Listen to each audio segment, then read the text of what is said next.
Welcome to another edition of the Pacers Pride Podcast. I'm your host, Cody Emerson.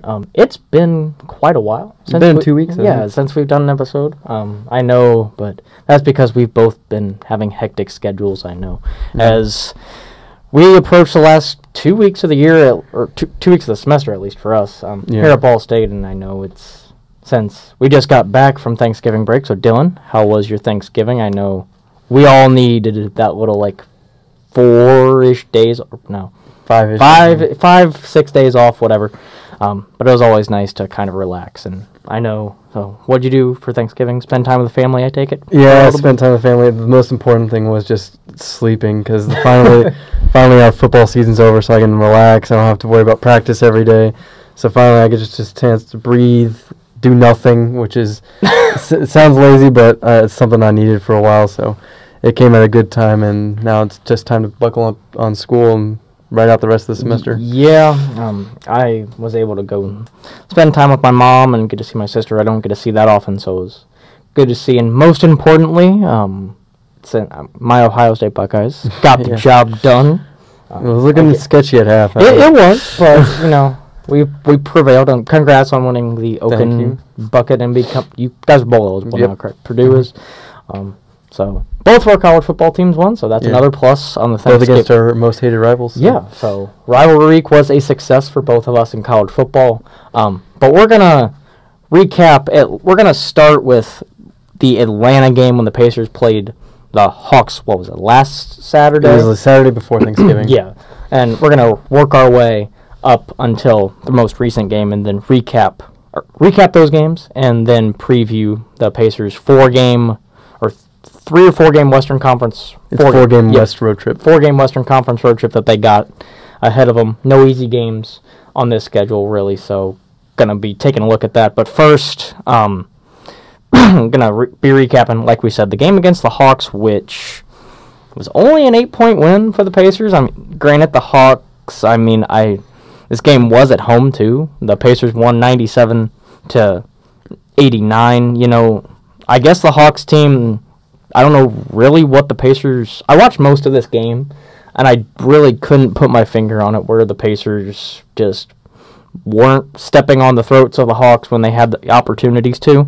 But credit the Hawks. No one really, if you look at the box score, Jeremy Lin off the bench was their leading scorer was 16, so no one really stepped up and scored a ton of points. But you know what? And this was the first game without Oladipo, technically. Yeah, when he started, and then within the first 5 minutes, he went down hard on his knee. Into the crowd. And so he is, as of right now, I think still out against the Jazz. We'll definitely keep you updated on Twitter because we know we've seen these past couple stretch of games that we're going to get into. They struggled sometimes without Vic, but in this one, the Pacers were able to pull away. I'm sorry, I interrupted you. No, you're fine. This was all 2 parts. This was the end of the Oladipo for a long stretch, and then this was the emergence of young Aaron Holiday. This is where he kind of burst onto the scene.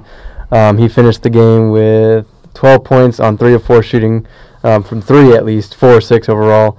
He didn't really get minutes till the third quarter. We didn't really need him that much. Bojan Bogdanovic just kind of established himself as the leading scorer in Vic's absence. He's been playing phenomenal, leading the league in 3-point percentage as of right now. And he finished with 22 points in this Hawks game. But this kind of just showed that the team kind of pulled it together when Vic's out and really kind of put a really good team effort in to kind of stop the Hawks. And I think the key to this game was keeping Trae Young from scoring, which is their most prolific and most liable to carry them to a victory, and he only had 9 points on 3 of 11 shooting. Yeah, so. Huge credit goes to Darren and Corey Joseph, who I remember to start the second half really, and especially after Vic went down, I think we went through, Tyreek came in, but I think the second half we may have even had Collison, Tyreek, and Kojo out there, if I remember correctly. I can't remember off the top of my head. But, we made Trae Young's life not difficult. easy. Yeah, and he finished the game just terrible 3 of 11 shooting. 0 of 5 from 3 is the most important factor when you're talking about Trae Young. Yeah. Got to see I honestly had no idea Alex Poitras was with the Hawks. Yeah, I didn't realize until I was playing 2K that he was with him. But yeah, he didn't do much. I just had 11 minutes, only got 3 rebounds, didn't score. But just a random fact to bring up that Alex Poitras is with the Hawks now. Got to see Vince Carter still do his thing. I mean, granted, only 2 of 8, but 7 points. The dude is... I don't even think Trae Young was born when Vince Carter got drafted. I can't remember off the top of my head. I don't know. I know he was, what? Vince is like 41 years old. Yeah, but I think this is his 20th. I think it's his 16th year in the league. 16th or 17th. It's been a long time. I mean, for Vince Carter, because... And he was out there making shots sometimes, hit a couple of threes in the first half. The Pacers kind of clamped down in the second half and was able to get the job done. 4 of the 5 starters scored in double figures, so good to see them kind of have a collective scoring effort, when we talk about Vic not being out there. Yeah. Thad with 11, Miles with 10, Collison with 12, and we talked about... I'm really, really excited for Aaron Holiday. He, like Dylan mentioned, this is the beginning of the dominant stretch of game. Not dominant, but, you know, explosive, I guess would be... Emergence. Emergence would be a better word to use for these stretch of games, and it's been fun to see so far, and we can maybe touch on it later, but it's going to be... Well, each of these games he's had an effect in, at least. Yeah, it's going to be hard, though. I know, especially, like, when Vic gets back, like, I don't know whose minutes... If we want to explore a 10-man rotation, it's going to be interesting to see maybe whose minutes get cut. There was an article that Tony East put out for 8 points, 9 seconds that I think detailed it quite well. He said Aaron Holiday will probably take TJ Leaf's minutes. TJ Leaf had the end of the first quarter, beginning of the second quarter, and then same with the third quarter, beginning of the fourth quarter. He had like 7 minutes in total between those 2 stretches that he will probably assume, and then there'll probably be a second unit of Kojo, Aaron Holiday, Tyreek, and then Sabonis if they wanted to go that route. But I assume he will pick up. Unfortunately for he'll pick up TJ Leaf's minutes, but I mean it's who's playing better at this moment. Yeah, so. I mean what I just loved about Aaron Holiday, and gonna probably continue to mention it as we recap these games, but the fearlessness that he has when he comes in and he just puts it up. I mean, some of the shots, I'm not gonna lie, I was yelling at the TV like, "Why did you shoot that?" And then he makes it, and I'm just like, "Okay." I mean, he knows his shot. He's a pure 3-point shooter, and it's gonna be really fun to watch Aaron Holiday. But Pacers were able to take care of business against the Hawks, 97-89. Moved the Pacers to 10-6 overall.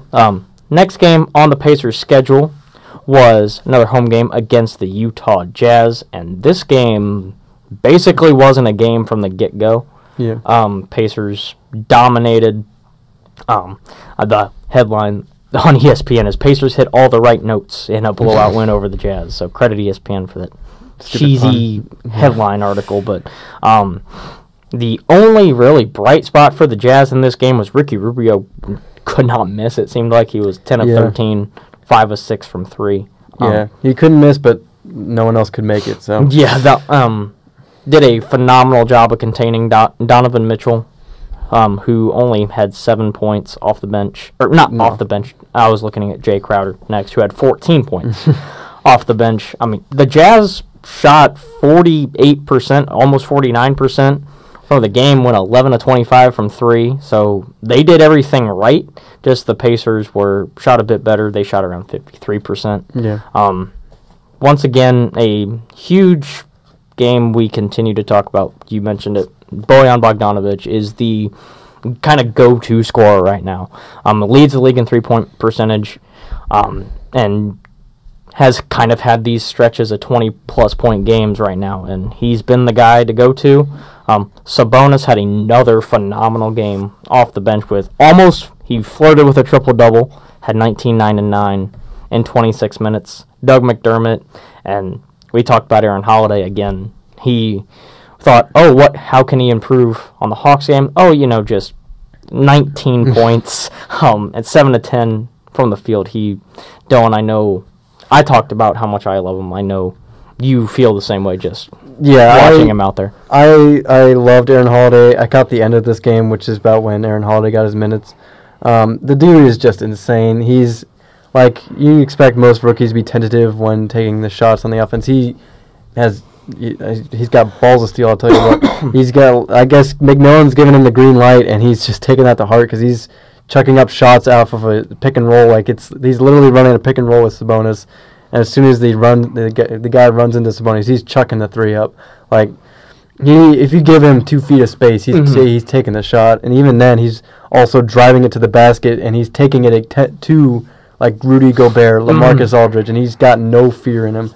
I think the thing that most people won't know about him, but Quinn Buckner was saying that he grew up with 3 brothers who are now in the NBA, so he knows how to go against big league talent. So I'm assuming that's where his confidence has come from. But man, he's translating it so far in the NBA, and now we've got a good problem on our hands. Yeah, how do we get this guy in the rotation more? Just I think it was this game that I saw him. We obviously know him for his 3-point shooting, but he cut, I think, whoever he was guarding, or whoever was guarding him, kind of fell asleep guarding him on the 3-point line, and he got a quick cut to the basket, and I didn't know he could dunk. And he threw it down. It was an up and under dunk. Yeah, I think it was this game. I'm not 100% sure. But just, the kid is phenomenal. And like Dylan said, we have just a great problem on our hands to kind of feed this guy more minutes. Pacers just played a really good game. Yeah, one of our most dominant wins. Yeah, and definitely can look at this film for another Jazz game that we play tomorrow, I believe. Monday. Yep. Yeah.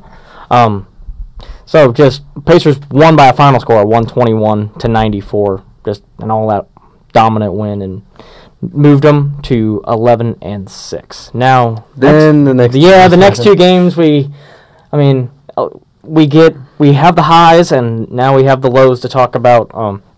Next 2 games, unfortunately, have been losses for the Pacers. We're going to start with the Hornets game on the road, facing, I don't think it's far-fetched to call him the hottest player in the league right now. It might be one of the hottest teams in the league. In Kemba Walker. Kemba, I think, leads the league in scoring right now. I wouldn't be shocked. After his just 60-point game he had. 50 and a 60-point back-to-back. Coming into this game. Yeah, so it was like, how on earth are we going to guard Kemba Walker? And just, that really wasn't the problem, though. But he was the problem. It's just the fact that he had those coming into this game that made it a problem, because the Pacers focused so much. All their effort was stopping Kemba Walker. Yeah. They were switching on him. They put that on him. They put Corey Joseph on him. They put Derek Collison on him. And it didn't matter because he shot 5 of 10 from the field, but the other members of the Hornets finished with 15, 21, 11, 18, 15. So the focus was all on Kemba, and Kemba realized that, and the other Hornets team members were able to hit their shots. They were stretching the floor with Kaminsky, who to this game had not seen major minutes. All of a sudden comes out, hits 4 of 10, 1 of 3 from field. Jeremy Lamb is 5 of 7 from 3. Marvin Williams, who had a cold game coming in this, was 3 of 4 from the field. Miles Bridges is 2 of 2 from 3-point range. Malik Monk was 3 of 6 from 3-point range. And overall, they shot 62% from the 3. Mm-hmm. So when someone shoots above 50%, you had a rough game. But when someone shoots above 60%, it's just one of those games. And the Pacers are trying to contest as much as they could, but it was just one of those nights where the Hornets were burying everything. Yeah, like the Houston Rockets game we played earlier. Yeah, when a team's hot, it's just really hard to stop them. And they were in a groove, like Dylan mentioned, just when 62% from 3, hit 18 threes, like you mentioned. Yeah. Just not much you can really do against that. Pacers, to their credit, they shot 11 of 33, 33%. That's not terrible, but, And they were never really out of this game. Yeah. They were mostly within 10, 12 points of the Hornets, which, credit to them, they never really went away. They never just laid down and died, but they just could not miss a single shot all night. Yeah, Pacers shot like 49%, but on the other hand, Hornets just shot 56%, and then we obviously talked about the threes. Yeah. Just Aaron Holiday had a rough night shooting the 3-ball, 1 of 7. He was only 2 of 9, so kind of cooled down. Got most of his points from the free throw line. Sabonis 15 and 6. He did unfortunately foul out of this game, and then Bojan with another 20-point game. Bojan is doing his part to. He's really. I believe I've been hearing Quinn Buckner and Chris Teneri talk about it when I've been watching their games. He's become. We know he's a knockdown shooter, but he's really worked on finishing at the rim. He's even worked on mid-range, especially the San Antonio game. But his aggressiveness and trying to get to the rack and everything and draw fouls and stuff like that, it's much more. It's a completely different Bojan than we saw last year, who was kind of I don't want to say scared to drive it, but it was just reluctant to. Yeah, reluctant. Because he was kind of relying on his 3, but this year he's expanding his game, and it's phenomenal to see.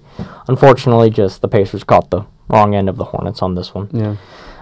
So that moved them to 11 and 7 after that.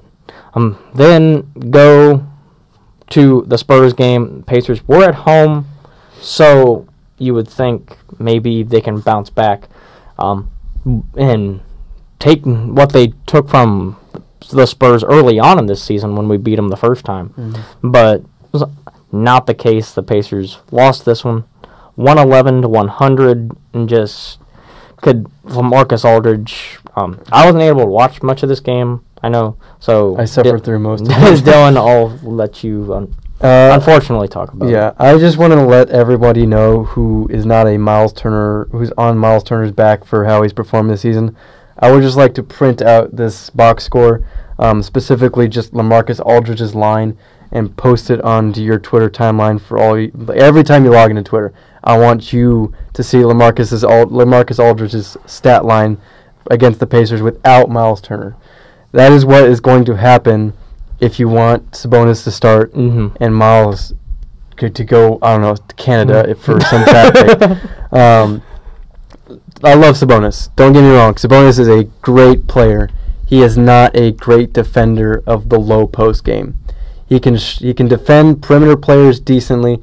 He will get his behind whooped by veteran post players. When we saw it today, every time LaMarcus Aldridge he was 14 of 25 from the field, 33 points. Every time you just back down Sabonis, give him a shoulder shake, fade away shot, money. Sabonis could not do anything to it. He didn't have the length to contest any of his shots. He couldn't. If LaMarcus Aldridge drove towards the hoop, there's no chance of him getting his hands on the ball. This would be, if we had Miles Turner, I think this would have been a win, honestly. Even if we still didn't have Vic, I think Miles Turner makes this a victory in that he just scares LaMarcus Aldridge from taking those kinds of shots.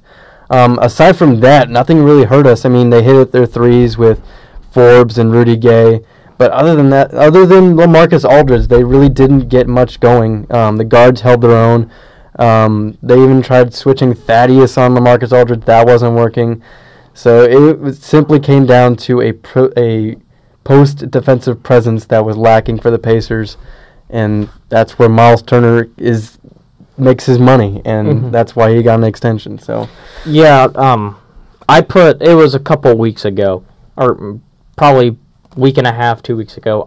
When it's been swirling throughout the year, just people suggest that Miles needs to move to the bench, and I'm defending Miles till the day I die because the offensive game isn't where we want it to be, with this being his, I believe, 4th year in the league. Still 23. But yeah, like Dylan mentioned, he's 22, 23 years old. Nowhere near. I'm 22 years old. Yeah. And I know, so he's just a year younger, or a year older than I am. I mean, and he hasn't hit his prime yet. And he's still a elite shot blocker. I will defend. That's at bare minimum. That's why we have him out there. Like you mentioned, he would have altered at best. Yeah. Even if he didn't block him, altered it some makes of the LaMarcus shots. Aldridge think, which is something he didn't have to do against the Sabonis. Yeah, and so for you Pacer or Miles Turner haters out there, there's still plenty of them, and actually a majority of our followers on Twitter. I hate to call people out, but when I put up that poll, I believe I can actually, if you want to ramble a little bit, I'll even ramble about the fact that people were like, well, Sabonis should start. I will go into it does not matter who starts a game. Yeah, we talked about this a little bit, and you made some great points. If Sabonis starts the game, that makes that fine. He starts the first 5 minutes, and then Miles Turner will come in. Like, it's just who gets the minutes first. Like, in the overall end of the game, like, that won't make a lick of difference. You could start the entire bench if you cared, and they would be the starters, and they would still have this same impact because they will all get their same minutes regardless of who starts and who doesn't come and who comes off the bench. So Sabonis starts, it's really just a matter who ends the game and who's playing well at the end of the game. So 63% we had 83 votes on this poll of should Sabonis start over Miles. 63% of you said yes.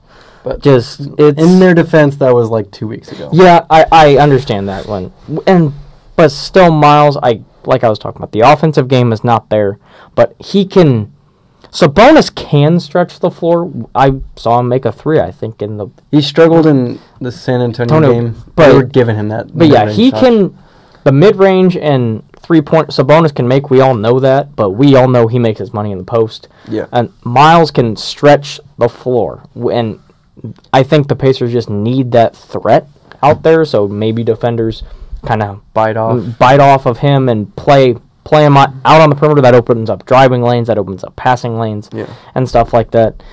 It's just Miles, I think, is still third or fourth in the league in blocked shots right now, or blocks per game, and that is why the Pacers have him out there. And Dylan, you just hit on the head perfectly with the LaMarcus Aldridge comparison. Yeah. So that's our little rant, Miles. We're defending you out there. It's on just your side mode. Both of us are. You're gonna have your critics, especially when you don't put up the offensive numbers and stuff like that. In my opinion, it's easier to develop an offensive game. Yeah, at least for a big man, it's easier to develop that. It's harder to develop defensive awareness and like just knowing where to be, where your hands should be at the right time.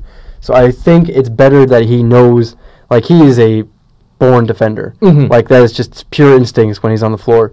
Offense will come with time. Like, that just comes with getting confidence, knowing where you need to be on what spot, picking your spot, finding where you're good, where you want to shoot the ball, where you don't want to shoot the ball. So, and last thing before we move on, you spoke about his confidence. We all know he's struggles with his confidence at some points. And if you move him to the bench, that will make him play worse, in my opinion.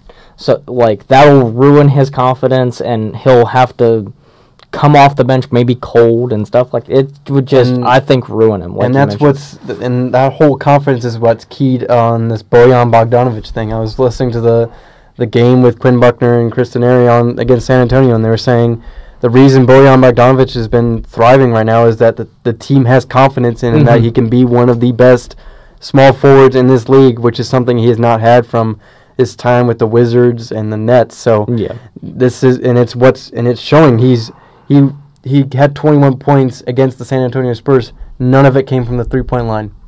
10 of 15 from the field. And when we signed him, I never would have thought he would be a dynamic scorer outside of the 3-point arc. And now he was hitting tough shots, like really tough fade away with the hand in his face shots in the paint. Yeah, and like we mentioned, the Pacers did lose this game 111-100, but it's just Sabonis did have a good game, but it's still the fact that if Miles was out there, probably would have altered Aldridge's shot, because, like you mentioned, Dylan, when you just reeling off his stat line, 33 and 14. Yeah. Granted, Sabonis had 16 of his rebounds, so he was rebounding the ball just fine. But, I mean, having Miles out there makes a difference, and we all know that.